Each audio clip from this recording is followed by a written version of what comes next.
All right. Hello, everybody. Welcome back to Let's Talk Lake County. I'm your host, David Rich. I have a very special guest on tonight, Marilee Mhm. C.C. Rusiniak. Am I saying that right? Rusiniak, yep. Okay, cool. Certified consulting hypnotist, which is very exciting. I told her before via messaging that I've always been fascinated by hypnotism. Would love to get involved. So we're gonna have this occasion to learn more about it. I'm very excited. So to start off with, like, let's talk about your history with it. Like, what first prompted you to even be interested in hypnotism? Well, I became interested in hypnotism actually when I was a kid. And if you've ever played the game Light as a Feather, Stiff as a Board, Oh yeah. yeah, when you go to like a sleepover and Mm-hmm. people are sitting around the kid and you're chanting light as a feather, stiff as a board, light as a feather, stiff as a board. That is actually hypnosis because everybody's chanting that and Yeah. they Okay. get into that motion. You lift the kid up, and I was always really good at leading that. And so there were more than a few sleepovers where I was able to get, the person raised up really super easy and quick. And then I just continued being interested in it pretty much my entire life. 10 years ago, I was going through a really challenging experience. I was seeing a traditional therapist, which traditional therapy is awesome. If you Sure. need it, fantastic. And I'm glad that, people seek out traditional therapy when they need it. And I was getting frustrated because I wasn't getting anywhere. That I knew what I needed to do, but I couldn't do it. I couldn't break through those mind blocks of actually doing what I needed to do. So I took a chance. I'm like, well, you know what? I'm interested in hypnotism. Maybe if I saw a medical hypnotist or a clinical hypnotist, not a stage hypnotist, very different. We can talk about that later. Okay. And I found one. And he changed things in my life so amazingly. It was just all of a sudden I made these breakthroughs and I developed so much more professionally, personally, built my resilience, my confidence in so many different areas. Wow. And yeah, I just loved it so much. And I was going through a job change situation. He kept telling me, you would be an amazing hypnotist. You have empathy, you care about people. I think you would be an amazing hypnotist. And he kept saying, why don't you do it? Why don't you do it? And finally I said, you know what? Maybe I'm going to do it. So I looked into training courses, listened to people who had been through it, found one, got my certification, and here I am. That's wonderful. I love that. For the people watching right now, I see we have several. There's a comment section on the right if you want to ask Marilee any questions or make any comments, share your experiences. That'd be great. That's Fantastic. very cool. So, like, so the it's you got it from the National Guild of Hypnotists, right? That's correct. I love Oldest, that. Go ahead, sorry. largest professional guild of people working in hypnotism in the world today. It's really amazing. That's great. I love that the word guild is in there because it kind of harkens you back to like a Dungeons and Dragons. It creates the magical part of hypnotism. I love that. Paints a Yeah. nice picture. Anyway, that's very cool. I mean, my own personal studies in philosophy and psychology and spiritual Mhm. systems and stuff like that. The subconscious has a great deal of. That's where most of it is happening. Oh, yes. And it's sort of like consciousness draws out from it. So like to get into that powerful area of your consciousness, it makes sense to me that that would be effective, right? Absolutely. Yeah. Yeah, but a lot of people, scientists mostly, don't are saying no nonsense. But they say nonsense to everything that matters in life. What would you say is some sort of like argument for or evidence for, or the what would you say about that for hypnosis? I like to think of hypnosis as hacking the brain, Yes, hacking your subconscious. right. Because everything that you read, watch, um, say, that is building your consciousness. That is driving what you think and where you go and the choices that you make. And a lot of times we don't realize that the things that we're looking at, the news that we watch, the things that we say to our friends, family, that is, programming your brain. That is programming you. And your programming started when you were born. So, all this stuff is hardwired into your brain. And your brain's just a big computer. So sometimes, you're trying to wipe away those programs, especially the ones that started from when you were really young, and trying to replace it with another program. And you can't do it. It's just not taking. You're just not being able to get it to upload or to get it to sync with your operating system. It's just not working for whatever reason. And that was my frustration with going to a traditional therapist. I just could She was telling me great things, great information, but I just couldn't get it to seem to work, to connect. So with hypnosis, you go into such a deep state of relaxation, and you're able to access that subconscious mind, and then the reprogramming happens almost instantaneously. You get in there and you're telling your brain, your subconscious, new things, different things, and it's accepted more readily than if you were to just read it and maybe try it. And Right. it just hacks. It's a quick hack for your brain, and it's awesome. And the more you do it, the more you practice it, quicker it happens and the better results you have. It's amazing. Well, that's very cool. So there is a skill level that you build up to. Like you can keep getting better and better. That's encouraging to hear that there's a type of talent that you can grow better at. Sometimes Oh you yeah. like you just get to a certain level and it's over. Oh And yeah, the in more other, time, more you do hypnosis, the easier you actually go into it, and the better your results will be. It's really cool. that's very interesting. And Yeah. like I mean, you were talking about light as a feather. Was it thick as a board? Light as a feather, stiff as a Stiff board. as a Yeah. board, yeah, which I remember doing. And I don't, in retrospect, I can't tell if we had success or not. Everybody would always argue over like somebody cheating and like using the Ouija board, like, no, you pushed it, like Right? Yeah. right. But you're saying that you actually were able to lift people off the. Oh yeah. That's awesome. Absolutely. Well, it's just because, you get everybody into that trance state, and they absolutely believe that they're able to easily lift that person up. And that's hypnosis, is that And the you have. person laying down is subject to the hypnosis as well, of which their body becomes stiff as a board. Right, stiff as a board, and so that makes it easier to lift them up, and they're not struggling or wiggling or anything, and the Right. people that are doing the lifting are tickling or giggling and laughing. So it really is a belief. So when you're working with hypnosis, when you believe that it's going to work for you, and this is a tool that you believe in, that is going to be beneficial for you, that makes it easier to get to the subconscious so that you can lift the person up or elevate yourself in your challenges that you want to overcome or stuff that you want to accomplish. That's great. That's so cool. Okay, so like, what different types of methods or procedures are there in hypnosis? You mentioned something before the show we were talking about, like. So, different hypnotists do different things. A lot of people like to go into niches and they specialize in certain things. Some people like to do sports performance. So they'll work with people that specifically are athletes, and it'll help them get to the next level, overcome whatever fears or self-confidence issues they have specifically for sports. It works for weight loss challenges. If you have stress or fears or worry, it also works with smoking. That's a big one that a lot of people go for with smoking. People that have tried the patches and the pills, and they've tried to go cold turkey. A lot of times it's that mindset, changing the mindset that they need this, the cigarettes, or they need food or whatever. It's just getting in there, changing the mind, getting into subconscious to subconscious to make the change. Confidence on stage. That is my specialty. Oh, I'm a okay. performer. Yeah, I'm a performer myself. I'm an actress and a writer. Nice. And a lot of actors have self-conscious challenges. Oh, sure. They're self-conscious about going on stage. Mhm. So I can work with people, and I love working with people to develop that.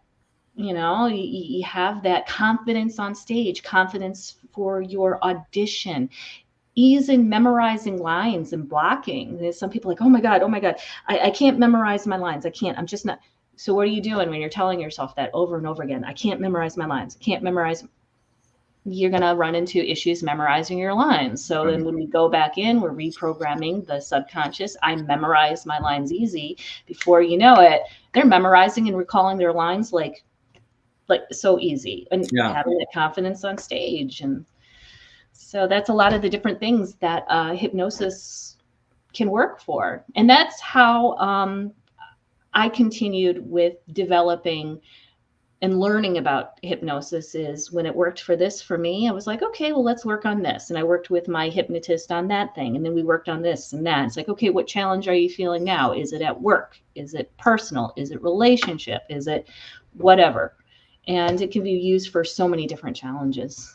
A lot of people don't know it sounds like it's very effective in a lot of areas. I mean, I've read books on it before many times, and I've done some things in my philosophical journey that were dabbled in things that would be called hypnosis, not necessarily like the watch in front of my face kind of hypnosis, but and the fun thing about of that, then that's more the clinical side of hypnosis. But some people specialize in doing past life regression. Right. I've done that. Yeah. Yep. You can find hypnotists that work in that. I don't do that personally. I'm still learning in that. But you can find people who specialize in that. That'll take you through past lives. You can find out maybe, you had a challenge in another life that you've brought into this life. Or some people work on opening up spiritual channels, developing skills like becoming more intuitive, opening up your chakras, and a lot of that can also be done with hypnosis, and it's pretty awesome. That is very cool. It's very, very vast and very fruitful. Do you think it requires, or at least creates an advantage for hypnotists to be spiritual in disposition? Yes. Okay. Because like a therapist, there has to be a sense of empathy. You have to have that willingness to help other people. Right. And if you're going to be a clinical hypnotist or a consulting hypnotist like I am, having that desire to help other people and just having that connection with, I guess, the inner web of the world, spirituality, understanding people, it makes all the difference. Nice. If you don't like people, or you're spiritually kind of dead inside. Yeah. Or dark. Yeah, it's just not going to work. Yeah. I mean, maybe for that person, it might be a good stage hypnotist, but okay. Right. And we do work with the pendulums too. Am I gonna start like you're going to want to book with me. You're going to want to book with me. Book with you. Well, that's interesting. Let's talk about the ethics of hypnotism. Because it is very much in a sense, it's not consensual, so it doesn't really fully count as manipulation, but it is a sort of seduction of the mind to do things that you want it to do. So what about the ethics and like going too far, doing things that like as a trained hypnotist, you might be having a conversation with somebody like, what, this person's a drag. I'm going to go have do something with their subconscious so that they leave or, whatever. Okay. Well, obviously that's very unethical. So one of the things about that, and it happens, I'm sure it happens with, everybody, or they're working with somebody. It's like, okay, I really wish that I in that case, hopefully that hypnotist will refer them out to somebody else. But the National Guild of Hypnotists prides itself in teaching ethics and working in an ethical manner for its members. And so does the ICBCH, which is another, it's another organization for professional hypnotists. And ethics are incredibly important. And going to one of these groups to learn your business, you will go over what is ethical and what is not. Nice. So like a hypnotist cannot tell somebody to do something that they would not ordinarily do. So like if you can't stand on your head for whatever length of time, I can't hypnotize you to do that. I cannot hypnotize you to go out and rob a bank. I cannot hypnotize you to cheat on your taxes or give me money. If this is not something that you would not normally do, I cannot hypnotize you to do something like that. You have to be willing and accept that that's something that you would do. But that you would not also suggest something that is unethical. Right. And we putting in a post-hypnotic suggestion like you will not see any other hypnotist other than me, or if you hear the bell ring, you're going to scream an obscenity. Of course, that is completely unethical, and you'd go over stuff like that in the training. And any hypnotist that is doing stuff like that can and should be reported, and they'll lose their accreditation. Right. So yeah. Okay, very cool. Very well said. Yeah, no, ethics is very important Mhm. in every area of life. It's not okay to manipulate and dupe people into doing things that they otherwise wouldn't do. That would go against their own conscience. That's right. Yeah, that's very cool. Okay, so let's talk about like the extent to which, because you mentioned just now that there are certain limitations of what hypnosis can do. Like, I can't get you to like rob a bank or anything like that unless you're already prone to do so in the first place, right? Which some people probably are. But to the extent to which hypnotism is effective and can do things, like I mentioned before the show, and this is TikTok, so it's not an official citation of any credible source. But there's like these guys who go around and like you see them, they'll hold somebody's hands or put their hand on their shoulder, like sleep, and they'll do like that. Just like fall over, like slump over as if they had fallen asleep. Now I'm like, I don't know if that's real or not. So what would you say about something like that? Some of it is real and some of it is for show. A lot of times what you're seeing on TikTok, you're not going to see the pre-hypnosis talk stuff. Oh, okay. So yeah, so there are wonderful training programs for stage hypnotists. And again, there are programs, classes that you can take to learn to be a stage hypnotist.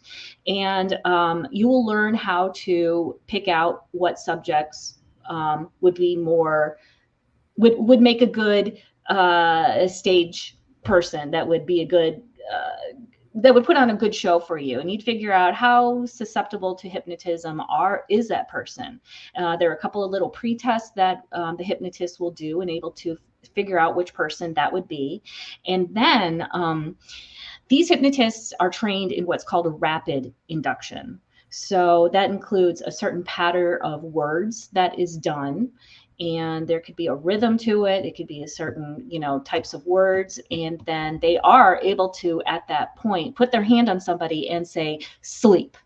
And usually it's done in a more controlled environment. So they're not standing up, it's like on the streets of Las Vegas, and then they pull the arm, and next thing you know, that person is, collapsed on the ground. There's usually the pre-selection of the people that do it. It's awesome to see rapid inductions done. It's incredibly amazing. And yes, people do go into hypnosis that quickly, and they can. I've seen it, I've done it. And that is pretty cool for the stage hypnosis stuff. And sometimes for some people in a clinical sense, it's easier to get them into a rapid induction, into hypnosis quickly, rather than go through the progressive hypnosis inductions, where that's the, get relaxed and you're feeling your feet going, and imagine yourself on a beach or you're floating in a river. That's more progressive rather than the rapid. And some people choose to do the rapid in a clinical sense rather than progressive. They're in a hurry. Yeah. Yeah. Yeah. So, I mean, just to give the viewers sort of an image that might be more familiar to them as far as like the stage hypnotist is like, we've probably all seen the images of hypnotists on stage with people lined up or sitting down, and they'll get them to like walk around like a chicken, and just like stuff like that. That's kind of like the go-to image I think of when I think of like stage hypnotism. Oh yeah, in fact, there's some just amazing people out there that you can go see their shows. I mean, Dan Candell and William Mitchell, and just going to their shows. It's just so much fun. And if you ever have the chance to do it, absolutely volunteer. See if you can get up there. And when you come out of it, it's just one of those, wow, did I really do that? It's really cool. That is very cool. And you said that, so the alternative to that's rapid, what did you call it, induction? That's a rapid induction when you see them during those shows. And the others are called progressive. Progressive. Yes, progressive. And that's the like, okay, lay down, calm yourself. You're floating down. Get comfortable, close your eyes. Maybe there's some music going. And it's very similar to a guided meditation. I love those. Yeah, if you've ever gone to a yoga class and or done a guided meditation, you are actually going into hypnosis. That is a form of hypnosis. Yeah, that makes sense. No, I listen to almost every night. I listen to like sleep music or dream music or something like that, and it's very just. I don't know if that would count as hypnosis. It's more meant to make you fall asleep. But I Oh, have no. done. Yeah, what you're doing is self-hypnosis. All hypnosis is self-hypnosis. We teach Hmm, you how to put yourself into hypnosis, the yes. client or subject, and that's what you're doing, is you're putting yourself into hypnosis to get to sleep. It's extremely effective. Like it Yes. really, like it knocks me out quickly, and it's just I dream deeply and vividly, and it's a very solid deep sleep. It's pretty cool. And you can actually put in suggestions into there while you're falling asleep. You can give yourself a self hypnosis suggestion, one of my favorites, and this is a very famous one. It's every day in every way, I'm getting better and better. Just while Nice. you're falling asleep, every day in every way, I'm getting better to better. And that's self hypnosis. Or I'll sleep deep, and when I awake, I'll feel refreshed and ready to take on my day. And you can even say that just 5 times, you're good to go. That's very cool. So I'm going to try that, and hopefully I'll wake up in a couple days with like super big muscles and stuff. Yeah, there you go. I'm just kidding. I'll probably. So, like, do you think it works? Like, let's talk about like the smoking thing. Like, do the people like generally just sort of like crave it less? Is that how it works, or is there any sort of like response where like they all of a sudden become repulsed by it immediately and it's done, or both? Yes, both. It can be either or both. So it depends on the suggestions that are Okay. given during the post hypnotic when the person is in trance, and the suggestions that are given. And then there are suggestions that are called post hypnotic suggestions, which is what's going to happen after you come out of hypnosis. So the hypnotist will probably tell the person something along the lines of, cigarettes taste disgusting to you. The thought of a cigarette, it just makes you nauseous, nauseated. That can be in there. But a good hypnotist, a good consulting hypnotist, is going to talk with the client beforehand and find out, why do you want to smoke? So, like, if your girlfriend, boyfriend, husband, wife, whatever, dragged you to a hypnotist and said, you're going to do this, and you really don't want to do it, it's not going to work, because you're going in there with basically a wall up. It's Right. not going to work. But you go in there and you're ready to do it, and you talk to your hypnotist about why you want to. I want to have better health. I Mhm. want to, be able to run that 5K in Mhm. July. Mhm. Mhm. Then the hypnotist will work those answers, which are personal to the client, into Mhm. the suggestions. So instead of something general, it'd say like, and you want to quit smoking because you want to run that 5K in July. So every time you pick up a cigarette, you're going to remember this is working against your goal. So Right. Okay. different suggestions. Yeah, you can. It's going to make you feel disgusted to pick up a cigarette or want to. And then, each time you work with a session, usually with smoking, it takes about 4 sessions, or four, you go Oh, in. really? That's it? Yeah. Because again, we talked about the more you do it, the better you get at it, the more it implants it into the subconscious, the more it becomes more effective. Um, and Cool. all of a sudden, one day you look at a pack of cigarettes and go, ugh, don't need those anymore. Don't want them. It's pretty Yeah. cool. No, that's great. Yeah. That's very cool. That's very effective. Same sort of thing with like, well, I don't know, with weight loss. I can't imagine Mhm. they hypnotize you to like, be repulsed by food. Right. That might Obviously, not work out well. the words. Yeah, we don't want to develop any eating challenges or disorders there, but it would be more along the lines of, you consciously pick what you eat to feed your body, foods that are good for you. Mhm. You desire fresh fruits and vegetables, and when you feel full, and you easily push your plate away. You have confidence that you're doing the right thing for Mhm. yourself. Mhm. So you try to always put things in a positive manner for the person you're working with, rather in that whole negative context, unless, except for like with the smoking, or in a situation where it's something that would work better with that stick rather than the carrot. The hypnotist will decide what kind of imagery works better for the person that they're working with, rather than What's using some canned response. right? What sort of like like a area of like art or imagery would hypnotists generally draw from? Like, is it very Jungian archetypal? Is it like, as far as like spiritual religious traditions?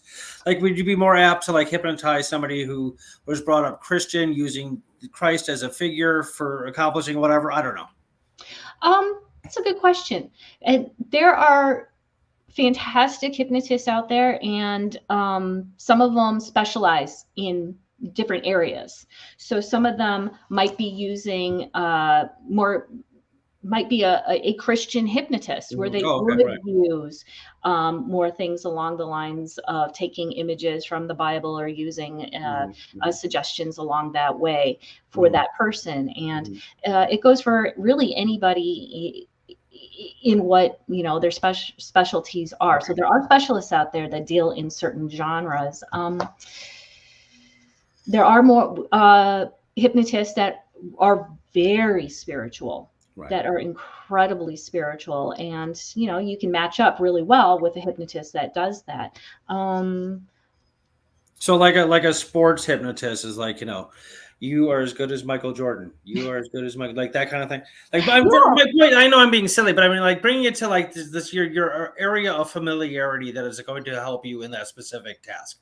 Right. And that's where the pre-talks come in really well. And when your hypnotist, finding a hypnotist that is going to talk with you. So if you're working with, somebody whose desire is to be like Michael Jordan, and they've watched everything that Jordan's done, and they study Jordan, we can talk to them and say, okay, how Michael Jordan, did this, did that, and you model yourself on his techniques. The hypnotist should do some research in finding out what that person wants and what they need, so they can tailor their talk to what that person needs. So yeah, one of the big examples I use is, I am not going to use like a guided imagery to get somebody into hypnosis where they're floating in the ocean and they're so relaxed, and I didn't do the pre-work to find out that this person has an incredible fear of drowning in the water, because that just would not work. So yeah, you want to do your pre-work. The hypnotist wants to do their pre-work in advance, and then they can tailor it to, you're as awesome as Michael Jordan, or you golf like Tiger Woods. You do your research like Tiger Woods. You're as calm as him, and and then they can put that into their pre-talk to help their client get to what their goals are. That's awesome. That's fascinating. That's very cool. How long was the NGH program? There's a number of hours that you have to complete, and I forget how many hours it is of study. So you go through your training program, and it could be several weeks of going in every day from 7 in the morning until 7 at night. Ooh. Where you're learning the processes, and you're practicing on either other students or people that come in. And then you have to go through the testing program, make sure that you've tested correctly. So for hypnotists with the National Guild, it takes about 3 weeks of 12-hour class. I want to say. Is it a brick and mortar building you go to, or is it all online? There is a brick and mortar building in New Hampshire, and there are trainers all over the country, people who train in hypnotism. That's all they do, is that they train other hypnotists and they help them get their practice up and going. But when COVID happened and everything kind of transferred to Zoom, that was really a change for how people learned hypnotism. So before, it was in person, like you would find a place where they're having classes, and you would go there to do the classes either over several weekends or a couple of weeks, and you would be there physically. And there are still really great training programs if you choose to do it in person, where you can find it that it's in person. But with COVID, a lot of it went Zoom. So your trainer might be in Washington State, and you're sitting there in class with people in all over the country. It was pretty cool. There were people literally all over the country that was in my class, because I did everything over Zoom. And that was interesting. But I also go to conferences a couple of times a year where I meet people and take other classes. And there are training opportunities at a lot of these conferences. That's very cool. All right. Terry Schomer is asking, when you use self-hypnosis / guided meditation, does it still work if you fall asleep? Will the purpose of the meditation help change you? Oh, thanks for the question, Terry. Well, if the person who is being hypnotized falls asleep, that's not good because we're not looking to put somebody asleep. And the hypnotist has to be aware of what's going on with the person that they're working with, because falling asleep during a hypnotism session, that's not going to help that person. And if you ever heard of, subliminal messages, those don't work. Sorry to burst the bubble. So we should all Subliminal. come down over the Beatles albums. Exactly. Just stop with that. Okay. Not gonna happen. Sorry. Yeah, subliminal messaging does not work, but the hypnotist should be aware of the person and see whether or not they're going into a very deep form of trance or if they are falling asleep, because it can look very similar. But if they fall asleep, unfortunately, no, it's not going to still work or help if it falls asleep. But if you're trying to use self-hypnosis and meditation to fall asleep, then yes, it is very effective. And it's like how I yeah, work. there you go. It did what it's supposed to do. Exactly. Yeah, no, exactly. And I've done meditation before as well too. And I had to be, there was a couple times where I'm like, oh, hold on, That's awesome. And if you're using meditation to help yourself, kind of get super relaxed, that's awesome. And then you're achieving your goal. But no, you shouldn't fall asleep during hypnosis. Right. Gotcha. Okay. Yeah. Terry, thanks for she says, thank you. Thank you, Terry, for the question. That's very interesting. And okay. So you say okay, so you can do it and there's there's virtual hypnosis now, I guess, right? Which is over just on screen, right? Yep. Over Zoom. I work with my clients over Zoom, and it's very effective. And one of the reasons that it's very effective is usually the person that you're hypnotizing can be comfortable in their own space. They can even use their phone. They can put on a set of headphones to help block out what's going on. They don't have to travel, which is kind of nice. And it's very effective. It's just as effective over Zoom or recording. If a person likes recordings, very effective that way also.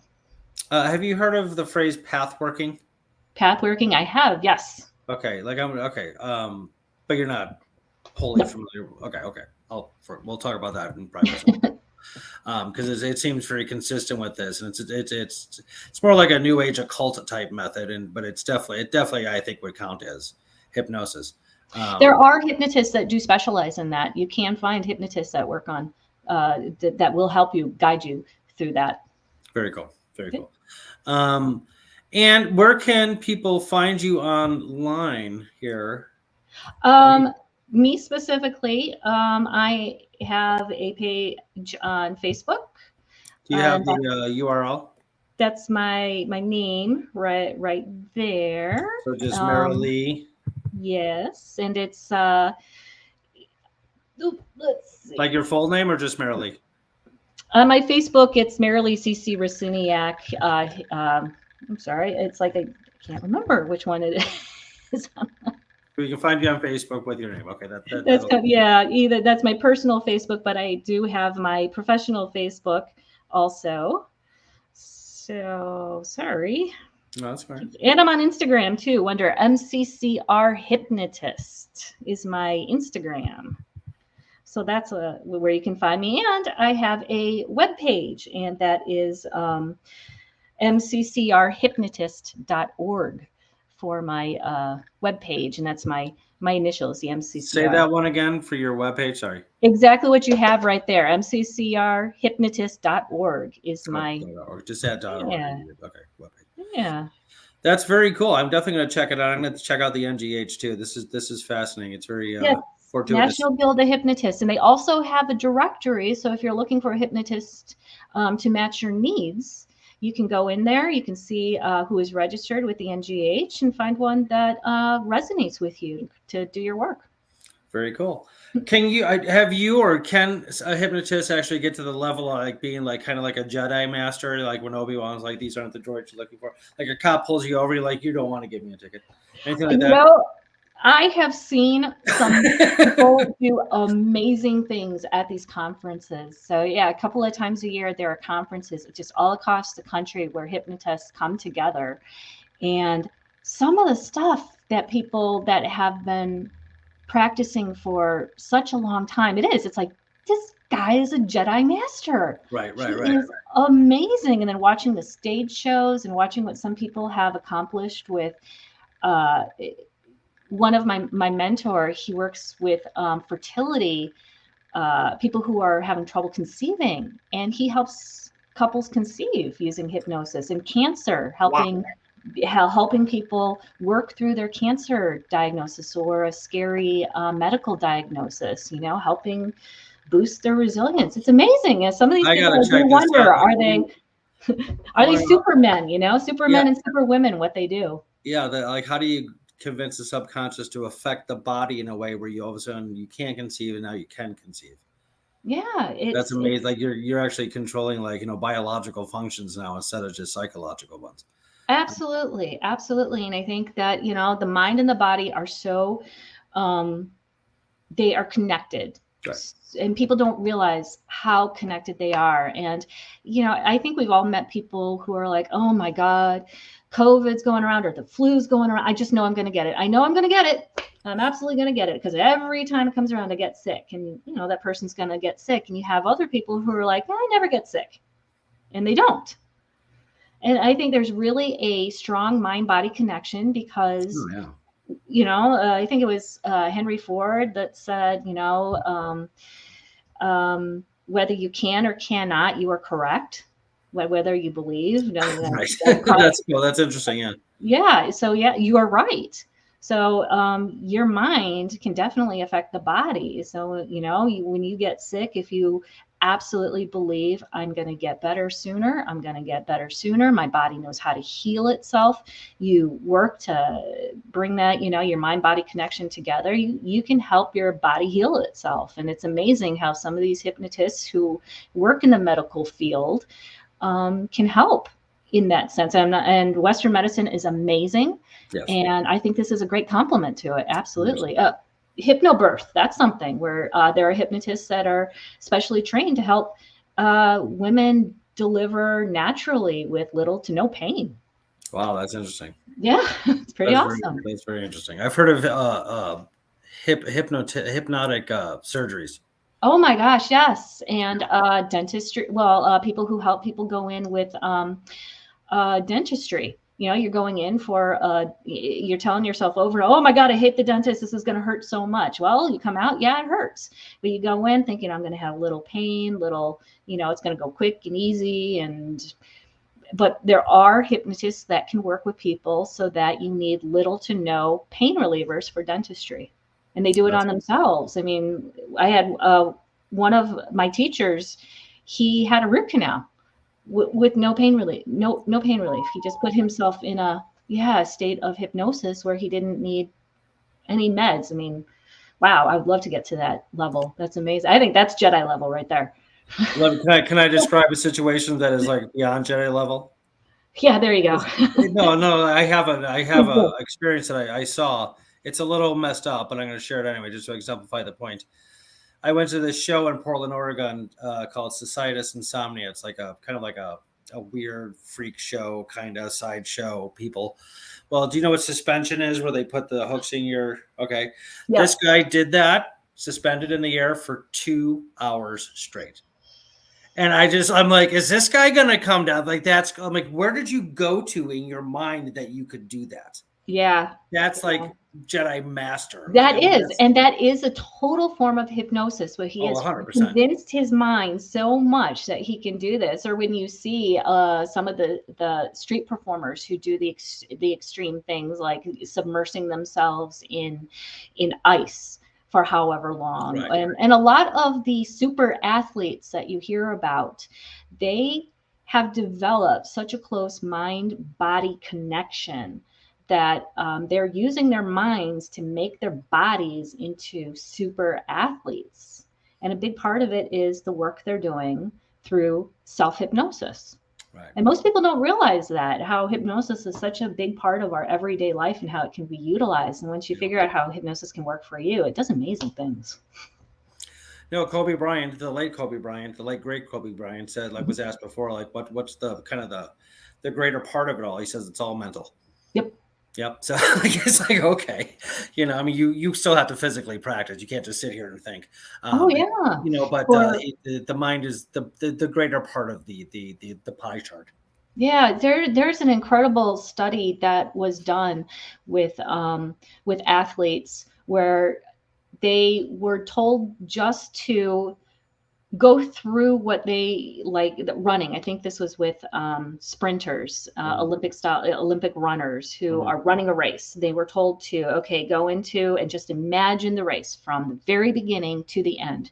Imagine the entire race, every single aspect of it. And electrodes were hooked up to their brains and they were scanned while they were doing this. And it was discovered that the same parts of their brain fired during imagining it that happens when they actually run the Wow. race.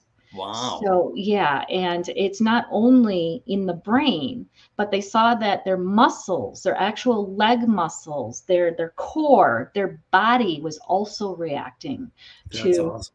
just imagining it and working. And again, that's a form of hypnosis, a self-hypnosis, imagining what you're going to be doing, how you're going to do it, visualizing it. You've got it all in your mind, and then your body does it. It's awesome. Amazing connection.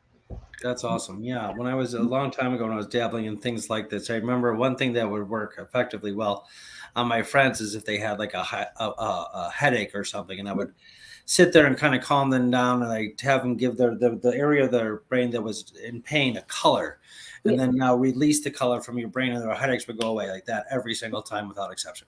Absolutely. That's one of the things that I learned how to do for myself. Yeah. I have arthritis in my neck. Yeah.